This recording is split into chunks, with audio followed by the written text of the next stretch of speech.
What up, nomads? I've been getting questions on Instagram about how to shop for vintage luxury.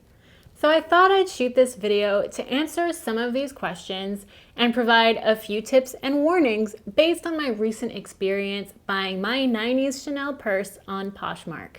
Here we go.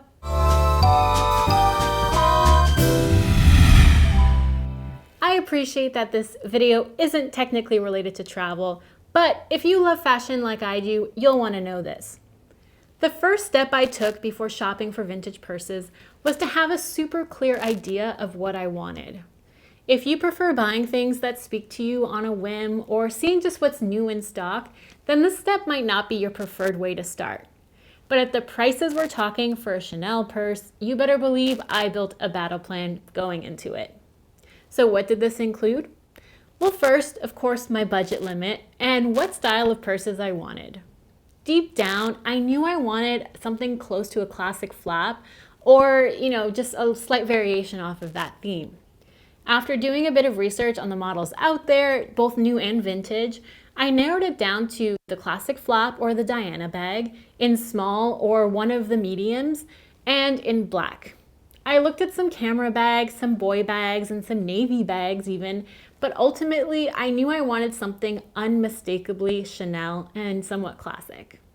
I was flexible on the color of the hardware, gold or silver, and whether it was caviar leather or lambskin. I was open to both. Because of my budget, I knew I was going to buy pre-loved, and I also just liked the idea of buying vintage. I read that the hardware on older bags was higher quality since they're gold plated instead of just gold toned. I also personally like more deflated quilted look, so if you notice, new Chanel bags have a quite puffy pattern, but older ones have lost that air and are a little bit flatter, and that personally is something that I like. Next, it was to set my priorities. Now, this step is crucial because from bag to bag, different ones have different pros and cons. For example, if you're particularly concerned about the resale value, you'll want a bag that comes with an authenticity card that's in great condition and preferably comes in the original box with the original dust bag. You're going to have to pay more for those things though, so since that does increase the value of the item.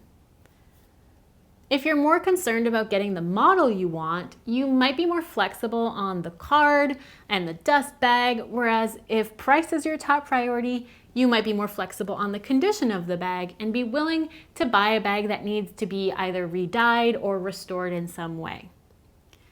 People think that all Chanel bags are wildly expensive, and yes, if bought new, they're pretty crazy expensive. But on the secondhand market, there's really a whole spectrum. If you're patient, willing to dig the internet, are prepared to give an older bag some TLC, and you're willing to haggle a little bit, you can actually get a pretty great deal. And if done right, you could turn around and sell that bag and make a profit on it. In fact, for me, that was actually a major perk of buying Chanel over another brand like Prada, Fendi, Louis Vuitton. If I ever change my mind about this bag, I can probably make at least $500 of profit on selling it. All right, so with my game plan and my list of priorities, I started looking online. I set up alerts on sites like The RealReal, Vestiaire Collective, while also browsing Etsy, eBay, Deuxième Edition, and Poshmark. I saved a bunch of options and bookmarked them while keeping in mind my criteria and how I stack ranked my priorities. I bookmarked some that were more expensive but in better condition, some that needed love but had potential, and others that were a little off from what I wanted but interesting nonetheless, so I just kind of wanted to keep my eye on them. It took me about 6 weeks to find the one that I wanted, at the price I wanted, in the condition I wanted. But I still had to compromise on some things, which I'll share a little bit later. Okay. The next part of this video is on how not to get scammed and accidentally buy a fake Chanel purse. I learned a lot about authenticating Chanel purses through this experience, mostly by watching a lot of YouTube videos and reading purse forums. I'll add a couple of links below to videos that were super helpful for me. The best thing you can do to make sure you're buying authentic luxury is to buy from a site that authenticates their vintage items or from a verified seller on eBay. You can also check star ratings and reviews on the seller. Sites that only carry authentic pieces and store them in their warehouse will be more expensive than peer-to-peer shopping sites like Poshmark, since you pay for their service. Poshmark does things a little differently. They authenticate items over $500 free of charge. So the seller ships the item to them, they authenticate, and then they ship it to you. Now, when looking on sites like Poshmark, if you see something for under $500 that really shouldn't be that cheap, don't get excited. It's almost always too good to be true. I would never buy a Chanel purse listed under $500 simply because I want that guarantee of authenticity, and I know that if someone is listing an item that should be $1,500 at $250, they're trying to avoid going through the authentication process. The exception to this might be Chanel wallets on chains, the WOC. These are wallets with a small chain that can be worn as a purse, and depending on the year of the wallet and the condition, they can be priced much lower and therefore fall under the $500 authentication threshold. The other thing to look out for are listings that include price reflects authenticity. This is a common way to add a disclaimer that in fact the item is a super fake and that's why it's cheaper. I bought this purse on Poshmark and I actually submitted an offer that was about $300 less than the listed price, and it was accepted, so I paid $1,200 for it. Poshmark allows the seller to counteroffer, so I have purchased things before where we haggled a bit on the price before settling on a number. Now, if you're in the know, you know that what I paid is a steal. So what was the catch with this super low price?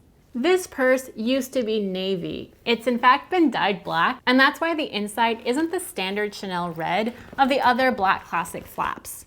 The navy purses were blue on the outside and blue on the inside, and so this one has been dyed to restore its sheen and condition, but change its color, and that's why it has a lower value, because it has been altered. It also didn't come with a box or an authenticity card, but overall it's in amazing shape. What are some key things to look for when trying to determine authenticity on a classic Chanel flap? Well, first, know some details about the model and the year of the item. Chanel purses have slight differences from decade to decade, so what's true for one model might not be true for another.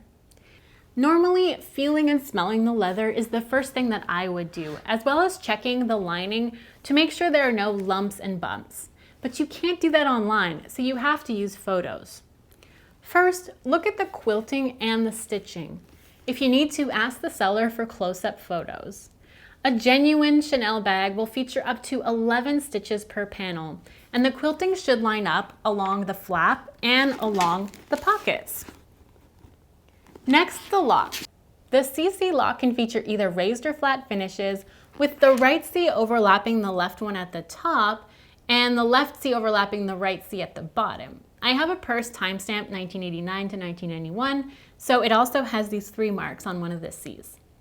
Then check the back of the lock. The screws should be small flat heads and it should say Chanel Paris. Next, look at the CCs on the inside. The width between the C's should be the exact same as the width of the C letters themselves, and you should have a stamp that says Chanel and Made in France right across from it. And in the bottom, there should be a sticker, which mine has, but it's hard to show you. Lastly, the chain straps on purses in the 90s weren't stitched. The leather is actually just folded. And they also feature an incomplete link. This is really small details that you have to know about the year and the model of the purse that you're looking at. If in doubt, again, you can choose to buy from a place that is guaranteed authentic and just pay a little bit more for it. And that's it. Those are my tips for shopping for vintage Chanel online. I hope this was useful and entertaining. If you have any follow-up questions, please leave a comment below and subscribe to my channel. I don't always share videos specifically about fashion and shopping online, but it does happen, and all my other content is mostly travel related. So if that's your jam, be sure to subscribe. Happy travels.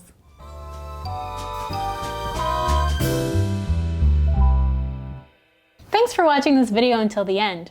For more content like this, make sure you subscribe to the Capsule Suitcase and turn on notifications so you get all the fresh content as soon as it comes out.